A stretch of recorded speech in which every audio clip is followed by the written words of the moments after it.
Hello everyone, this is Waseem and welcome to skill development sessions with ITRC technologies. तो guys, आज के video में हम माइक्रोसॉफ्ट एक्सेल के जितने भी बेसिक फंक्शंस हैं वो सब सीखने वाले हैं। जितने भी बेसिक फार्मूलाज माइक्रोसॉफ्ट एक्सेल में यूज होते हैं, तो इस वीडियो में हम वो सारे सीखने वाले हैं। प्रैक्टिकली उनका क्या यूज है, कहाँ काम आते हैं, ये सारी चीज़ें हम सीखने वाले हैं। तो गाइज, वीडियो को लास्ट तक देखते रहिए, क्योंकि अगर आपने ये वीडियो देख लिया तो इट मीन्स कि आपको एक्सेल का बेसिक स्टार्ट मिल गया। तो गाइज, इस वीडियो में मैं आपको स्टूडेंट की मार्क लिस्ट जनरेट करके बताऊंगा। ठीक है, कैसे मार्क्स काउंट होते हैं, ऑटो काउंट कैसे होता है, सम का फंक्शन कैसे लगता है। ठीक है, उसके बाद ग्रेडिंग कैसे होती है, ABC ग्रेड कैसे मिलता है, परसेंटेज कैसे निकलती है। तो ये जितनी भी चीज़ें हैं, जितने भी फार्मूलाज हैं, ये आज के वीडियो में हम सीखेंगे। तो जैसा कि आप देख सकते हैं, स्टूडेंट की डिटेल्स मैंने ऑलरेडी फिल की हुई है, क्योंकि ये मैंने आपको जो मेरा माइक्रोसॉफ्ट एक्सेल का पार्ट 1 है उसमें मैंने आपको ये सारी चीज़ें सिखाई थी कि कैसे यूज़र इंटरफेस क्या है माइक्रोसॉफ्ट एक्सेल का। ठीक है, उसके बाद वैल्यूज़ को इंसर्ट कैसे किया जाता है। तो ये सारी चीज़ें हमने पार्ट 1 में सीख चुके हैं।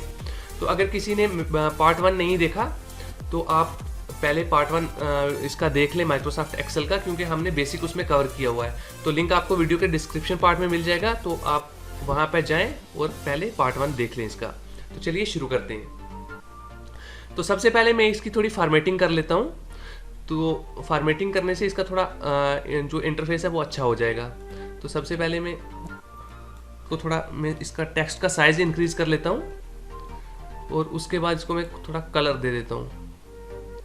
ओके, और इसको मैं कलर दे दूंगा, ग्रीन कलर दे देता हूँ। ठीक है, थोड़ा मैं इसका इट्स लुक बेटर। तो सबसे पहले जो ये स्कूल नेम है, तो स्कूल नेम को मैं, क्योंकि मेरा ये बोर्ड है, बोर्ड का एग्जाम है, central board of school education CBSE का, तो मैं स्कूल नेम को बोर्ड नेम कर देता हूँ, बोर्ड नेम। ओके, तो बोर्ड नेम हमारे पास CBSE, central board of school education. ठीक है, तो अब आप देख सकते हैं मैंने एक सेल में सिर्फ वैल्यू को इंसर्ट किया है, तो मैं ऑटोमेटिकली ये वैल्यूज़ जितने भी मेरे पास एंट्रीज हैं सब में कॉपी कर लूँगा। तो उसके लिए मैं यूज़ करूँगा फिल हैंडल का। ठीक है, आपने यहाँ पे जाना है, उसके बाद इसको ड्रैग करना है नीचे, जहाँ पे आपका लास्ट सेल है वहाँ तक लेके जाना है। तो यहाँ पे आप देख सकते हैं ऑटो फिल ऑप्शंस मिल जाएगा, इसको एक्चुअल में फिल हैंडल बोलते हैं। तो यहाँ पे आपने क्लिक करना है। तो यहाँ पे आपको बहुत सारे ऑप्शन देता है यहाँ पे, मतलब जो भी आप अगर सीरीज फिल करना चाहो या जो भी करना चाहो, या वैल्यूज़ को कॉपी करना चाहो। तो मैं अभी के लिए वैल्यूज़ को कॉपी कर रहा हूँ, क्योंकि मेरे जितने भी स्टूडेंट हैं वो सारे CBSE बोर्ड के हैं। तो मैं सिंपल कॉपी सेल पे क्लिक करूँगा, तो आप देख सकते हैं जितने भी मेरे पास एंट्रीज थी सब में CBSE आ गया। अब मैं इसको सेंटर में कर लेता हूँ, तो मैं एक ही बार कॉलम को सिलेक्ट कर लूँगा, और उसके बाद यहाँ पे टॉप पे जाके मैं वैल्यूज़ को सेंटर में कर लूँगा। ठीक है, तो नेक्स्ट है हमारे पास स्टूडेंट का रजिस्ट्रेशन, जो मैंने ऑलरेडी फिल किया हुआ है। उसके बाद स्टूडेंट का नेम है, जेंडर है, डेट ऑफ बर्थ है, मटेरियल स्टेटस है, फादर नेम, मदर नेम, जितनी भी स्टूडेंट की डिटेल है वो मैंने ऑलरेडी फिल की हुई है। उसके बाद हम जाते हैं क्लास पे। ठीक है, तो क्लास ये 10th क्लास के स्टूडेंट्स हैं, तो मैं 10th लिखता हूँ। ठीक है, क्लास 10th है। तो अब मैंने एक सेल में वैल्यू लिखी है, तो मैं सभी सेल में with the help of fill handle copy कर लूँगा वैल्यूज़ को, जहाँ तक भी है। तो आप यहाँ से मुझे क्या करना है, यहाँ पे फिल सीरीज आ गया है, तो मुझे कॉपी सेल करना है। ठीक है, जब मैं कॉपी सेल करूँगा तो जितने भी सेल्स हैं उनमें वैल्यू क्या है, बराबर आ गई है। अब मैं क्या करूँगा, इन वैल्यूज़ को सेंटर में अलाइन करूँगा, तो मुझे पूरे कॉलम को एक साथ सेलेक्ट करना है टॉप में जाके। उसके बाद यहाँ से मैं क्या कर दूँगा, वैल्यूज़ को सेंटर अलाइन कर दूँगा। ठीक है, नेक्स्ट है हमारे पास कि स्टूडेंट के मार्क्स कितने हैं। सबसे पहले इंग्लिश सब्जेक्ट है, फिर साइंस है, मैथ है, उर्दू है, SST है, जो भी है। ठीक है, तो मैं रैंडमली वैल्यू इंसर्ट करूँगा, क्योंकि अगर मैं एक एक बच्चे की वैल्यू इंसर्ट करते जाऊँगा तो ये काफ़ी टाइम लगेगा। तो मैं रैंडमली वैल्यू इंसर्ट करूँगा। मान लो मैं 33 मार्क्स से स्टार्ट करता हूँ। ठीक है, तो 33 से स्टार्ट करता हूँ, तो मैं एक एक इंक्रीमेंट करता जाऊँगा, जो जो नेक्स्ट रोल नंबर आएगा एक एक वैल्यू इंक्रीमेंट होती जाएगी। ठीक है, तो मैं लास्ट पे जाता हूँ। ओके, तो यहाँ पे मैं क्या करूँगा, अभी ये कॉपी सेल है। ठीक है, तो मैं इसको फिल सीरीज कर दूंगा। जब फिल सीरीज कर दूंगा तो एक एक वैल्यू इंक्रीमेंट हो जाएगी। तो आप देख सकते हैं 33, 34, 35 ये ऑटोमेटिकली हो गया है। ठीक है, उसके बाद साइंस के सब्जेक्ट में मान लो इसकी 40 से स्टार्ट होती है, तो इसमें भी मैं एक एक करके इंक्रीमेंट करता जाऊँगा। तो यहाँ पे फिर से मुझे फिल सीरीज करना है, तो मुझे वैल्यूज़ एक एक इंक्रीमेंट हो जाएगी। तो जल्दी से मैं सभी जितने भी सब्जेक्ट्स हैं, 6 सब्जेक्ट हैं इनके, इंग्लिश, साइंस, मैथ, उर्दू या हिंदी जो भी है, SST और IT सब्जेक्ट, तो मैं जल्दी से इनकी वैल्यू फिल कर लेता हूँ। तो नेक्स्ट हम मूव करते हैं फिर। तो गाइस जैसा कि आप देख सकते हैं मैंने जल्दी से वैल्यूज़ को फिल कर लिया है। तो मैं थोड़ा सा इसका जूम बढ़ा लेता हूँ क्योंकि थोड़ा सा विजिबिलिटी इशू आ रहा है, थोड़ा सा मैं जूम बढ़ा लेता हूँ उसका। तो अब यहाँ पे आप देख सकते हैं जो जितने भी सब्जेक्ट्स के मार्क्स हैं वो मैंने फिल कर लिए हैं यहाँ पे सक्सेसफुली। तो अब मेरे को चाहिए मार्क्स ऑब्टेन्ड। मार्क्स ऑब्टेन्ड यानी कि स्टूडेंट ने कितने मार्क्स एग्जाम में लिए हैं, ठीक है। उसके बाद टोटल मार्क्स कितने हैं। तो सबसे पहले मैं टोटल मार्क्स लिख लेता हूँ। मान लो कि हर एक सब्जेक्ट 100 मार्क्स का पेपर है हर एक सब्जेक्ट का, तो टोटल मार्क्स हुए 6 सब्जेक्ट में, तो टोटल मार्क्स हो गए 600।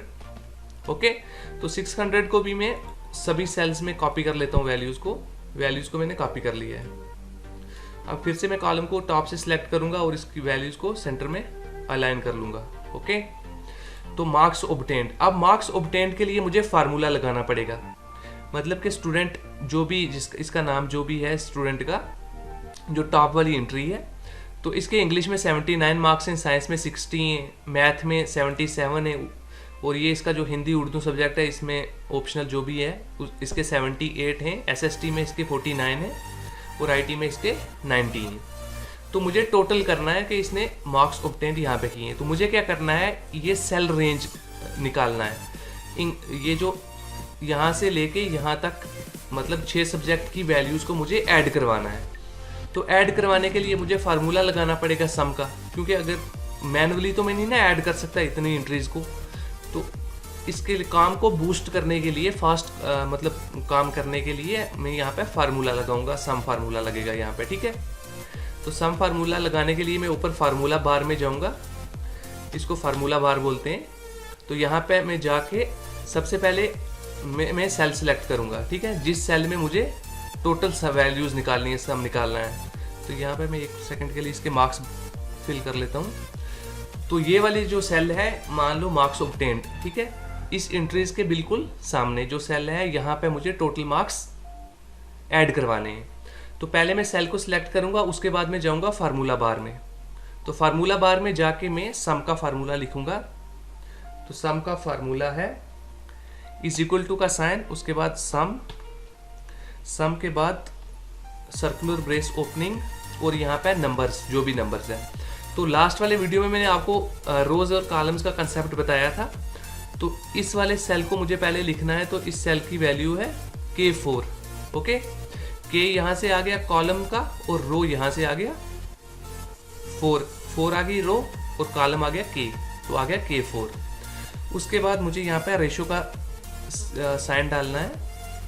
रेशो का साइन डालने के बाद मुझे कहाँ तक जाना है, मुझे जाना है IT सब्जेक्ट तक, P4 तक। यहाँ पे P और 4 इस वाले सेल को मुझे सिलेक्ट करना है। तो P4 आ गया।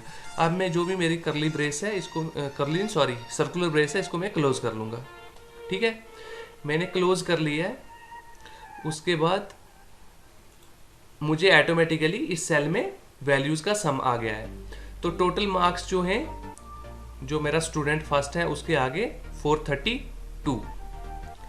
तो अब मुझे हर एक के लिए अलग अलग फार्मूला नहीं लगाना है। अब मैं इसी फार्मूलाज को कॉपी कर लूँगा, जितनी भी मेरे पास जितने भी स्टूडेंट्स हैं, जितने भी रिकॉर्ड्स हैं, सब में मैं ये फार्मूला कॉपी कर लूँगा। तो ऑटोमेटिकली जिसका जितने मार्क्स हैं वो जनरेट हो जाएंगे। तो उसके लिए मुझे फिर से फिल हैंडल का यूज़ करना है। तो मैं सिंपली यहाँ इसको पकड़ के ड्रैग करूँगा, जहाँ पर मेरी लास्ट एंट्री होगी वहाँ पर मैं जाके इसको छोड़ दूँगा, ठीक है। तो आप देख सकते हैं जिस स्टूडेंट के जितने जितने मार्क्स थे वो यहाँ पे इंटर हो गए हैं। स्टूडेंट फर्स्ट के 432, 272, 278 जो भी था हमारा फार्मूला जो है वो सक्सेसफुली वर्क कर गया है, ठीक है। तो इस तरीके से हमने एक ही फार्मूला की मदद से जितने भी मतलब स्टूडेंट्स थे सबका मार्क्स को एक ही बार टोटल कर लिया। ओके, अब उसके बाद नेक्स्ट हमारे पास मैक्सिमम मार्क्स जो हैं वो 600 हैं। मार्क्स ऑब्टेन्ड हर एक स्टूडेंट ने इतने किए हैं। अब हमें ग्रेडिंग देनी है। ग्रेडिंग देने के लिए मुझे क्या करना है, उस सेल, जिस सेल में मैं ग्रेडिंग देना चाहता हूँ उस सेल को मुझे सिलेक्ट करना है। सिलेक्ट करने के बाद मुझे यहाँ पे कंडीशन लगानी है। तो कंडीशन यहाँ पे इफ कंडीशन लगेगा। पहले मैं सेल को सिलेक्ट कर लेता हूँ, ठीक है। तो मान लो अगर स्टूडेंट के 400 से अबोव मार्क्स हैं तो मैं इसको ए ग्रेड देता हूँ, और जिसके 360 से अबोव है उसको मैं बी ग्रेड देता हूँ। इस तरीके से अकॉर्डिंग में ग्रेड देता जाऊँगा। ओके, तो चलिए यहाँ पे फार्मूला बार में फार्मूला टाइप करते हैं। हमने सेल को सिलेक्ट कर लिया है, तो यहाँ पे कंडीशन लगेगा सबसे पहले इक्वल टू का साइन, जो कि हर एक फार्मूला के पहले लगता है। इक्वल टू का साइन हमने लगा लिया। अब उसके बाद कंडीशन लगेगी इफ़। ओके, उसके बाद फिर से सर्कुलर ब्रेस ओपन होगी, और उसके बाद सेल की वैल्यू। तो सेल की वैल्यू इस बार हमारे पास Q4 है। Q4 अगर उसके मार्क्स ग्रेटर देन 400 है। Okay, greater than 400, greater than equal to लगा लेते हैं, ग्रेटर देन इक्वल टू 400, ठीक है। मतलब 400 से अगर अबोव है तो उसका ग्रेड क्या आना चाहिए हमारे पास, ए। उसके लिए पहले मुझे सिंगल कोड लगाना है, उसके बाद डबल कोड लगाना है, तो ग्रेड उसका ए कर दिया, ठीक है। उसके बाद फिर से कामा लगाना है, फिर इफ लगा, इफ, उसके बाद फिर से सर्कुलर ब्रेस ओपन करनी है। ओके, फिर से Q4 लिखना है, जो भी हमारा सेल है, एक्टिव सेल। अगर उसके मार्क्स ग्रेटर देन है 360 तो उसका ग्रेड क्या होगा, बी ग्रेड। डबल कोड में बी लिखना है। ओके, तो इसी तरीके से मैं जितने भी मेरे यहाँ पे हैं मार्क्स हैं उनकी मैं ग्रेडिंग कर लेता हूँ पहले जल्दी से। तो मैंने जल्दी से फार्मूला लिख लिया है। तो अब मैंने जो यहाँ पे ब्रेसेस, सर्कुलर ब्रेसेस ओपन किए हैं, इनको मैं क्लोज कर लेता हूँ। तो मैंने ओपन किए हैं 1 2 3 4 5 6, तो मैं 6 टाइम इसको क्लोज कर लूँगा। 1 2 3 4 5 6। ओके, तो फार्मूला जो है वो हमारा इंसर्ट हो गया है। तो अब मैं चेक करता हूँ, तो आप देख सकते हैं फार्मूला हमारा काम कर गया है। जो स्टूडेंट फर्स्ट है, जिसकी टॉप एंट्री है, उसका ग्रेड आ गया ए। तो अब मैं इसी फार्मूला को हर एक सेल में कॉपी कर लूँगा।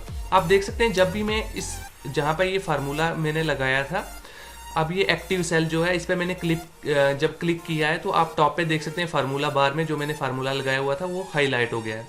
अब मुझे इसी फार्मूला को हर एक सेल की वैल्यू में कॉपी करना है। तो उसके लिए फिर से मैं फिल हैंडल का यूज़ करूँगा। तो मैं जहाँ पर मेरी लास्ट एंट्री है वहाँ तक मैं क्या करूँगा, इसको ड्रैग करूँगा।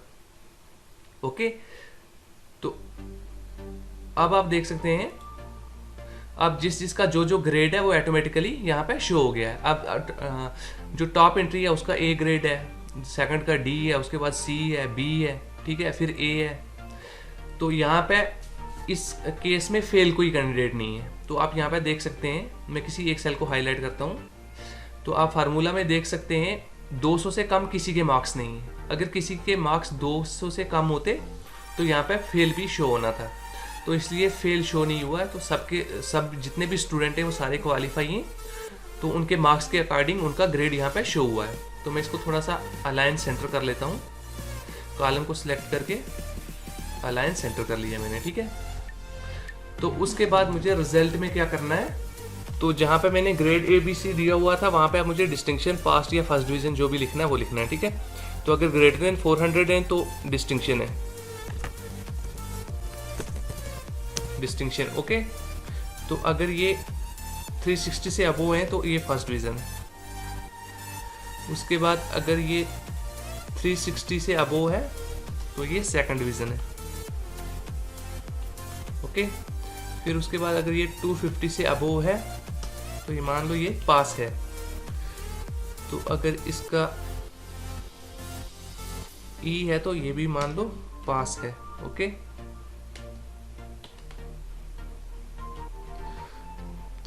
तो ये वाला फेल है। तो आप देख सकते हैं यहाँ पर ये वाला एक वैल्यू में, टॉप वाली वैल्यू में आ गया है। तो मुझे अब इसको सिंपली ड्रैग करके सभी वैल्यूज पे इस वैल्यू को रिवर्ट करना है।